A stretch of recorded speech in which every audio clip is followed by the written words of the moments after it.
बहुत सारे लोग जो मृत्यु के करीब पहुंच गए हैं कुछ ऐसा ही अनुभव बताते हैं। ये अनुभव अक्सर बहुत ही जीवंत और वास्तविक होते हैं, मानो वो किसी दूसरी दुनिया में चले गए हों। वो कहते हैं कि वो अपने शरीर के ऊपर उठते हुए देखते हैं। ये अनुभव उन्हें एक अलग दृष्टिकोण से अपने जीवन को देखने का मौका देता है। उन्हें एक तेज रोशनी दिखाई देती है। ये रोशनी अक्सर बहुत ही शांतिपूर्ण और आकर्षक होती है, मानो वो किसी दिव्य शक्ति से जुड़ रहे हों।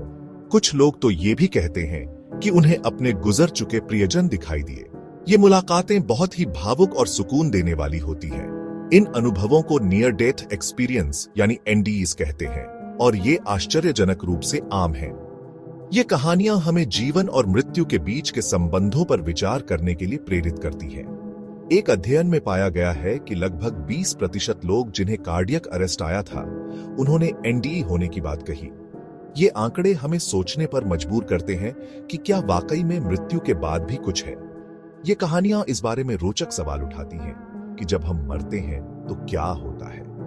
क्या ये अनुभव हमारे मस्तिष्क की कोई चाल है या फिर वाकई में हम किसी दूसरी दुनिया की झलक देख रहे हैं। सदियों से मृत्यु के बाद के जीवन का सवाल मानवता को मोहित करता रहा है। अलग अलग संस्कृतियों और धर्मों में मृत्यु के बाद के जीवन के बारे में मान्यताएं बहुत अलग अलग हैं। प्राचीन मिस्र में लोग मृत्युलोक की यात्रा के लिए विस्तृत मकबरे तैयार करते थे। हिंदू और बौद्ध पुनर्जन्म में विश्वास करते हैं, जहां आत्मा पिछले कर्मों के आधार पर एक नए जीवन में जन्म लेती है। कई लोगों के लिए मृत्यु के बाद जीवन में विश्वास, आराम, अर्थ और नैतिक मार्गदर्शन प्रदान करता है। इन मान्यताओं के प्रचलित होने के बावजूद मृत्यु के बाद के जीवन का अस्तित्व बहस का विषय बना हुआ है। कुछ लोग मानते हैं कि आत्मा एक यात्रा पर निकलती है, जबकि अन्य इसे केवल एक कल्पना मानते हैं। संशयवादी अक्सर एनडीईज को दिमाग में होने वाले शारीरिक बदलावों का नतीजा मानते हैं। उनके अनुसार ये अनुभव केवल मस्तिष्क की रासायनिक प्रतिक्रियाओं का परिणाम होते हैं, जो मृत्यु के निकट होने पर उत्पन्न होते हैं। उनका तर्क है कि मृत्यु के बाद आत्मा के अस्तित्व का समर्थन करने के लिए कोई वैज्ञानिक प्रमाण नहीं है। वे कहते हैं कि जब तक ठोस सबूत नहीं मिलते, तब तक इस पर विश्वास करना मुश्किल है।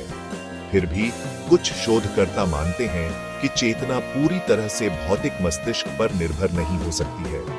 उनका मानना है कि चेतना एक गहरी और जटिल प्रक्रिया है, जो हमारे वर्तमान वैज्ञानिक ज्ञान से परे हो सकती है।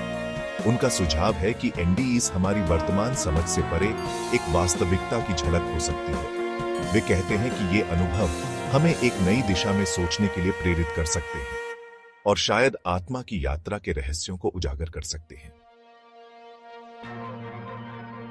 धार्मिक ग्रंथों में वर्णित अलौकिक लोकों से लेकर, जिनमें स्वर्ग, नरक और अन्य रहस्यमय स्थान शामिल हैं, प्रमाणों की वैज्ञानिक खोज तक, जो जीवन के रहस्यों को उजागर करने का प्रयास करती है, मृत्यु के बाद का जीवन मोहित और रहस्यमय बना हुआ है। यह एक ऐसा विषय है जिसने सदियों से मानवता को आकर्षित किया है।